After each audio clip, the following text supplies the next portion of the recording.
Tervist, sõbrad! Mul on teile hea uudis. Plaan B osaleb Eesti Televisiooni valimisdebattides, nii et te näete Narva debatil Urbo Vaarmani ja Tartu debatil mind, Andro Roosi.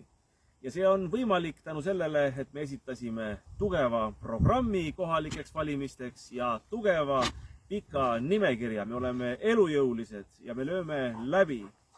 Ja mis puutub programmi, siis ma panen siia video juurde lingi. Tartus on meil 10 punkti ja kui tavaliselt küsitakse poliitikute käest, kust te selleks raha võtate, siis meie punktid on kõik sellised, mis hakkavad Tartule ja tartlastele ja lõppkokkuvõttes tervele Eesti Vabariigile raha sisse tooma.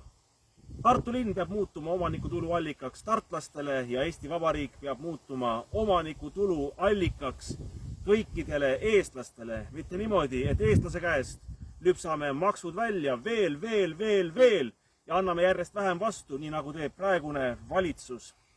Tänased vanad erakondade poliitikud ei ole käega teinud kärbsepesagi.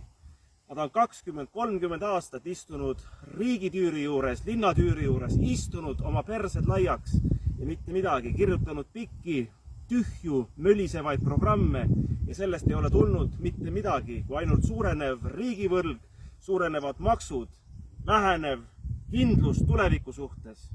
Me peame tegema Tartust korraliku linna, me peame tegema Eestist eestlaste kodu, Tartust tartlaste linna.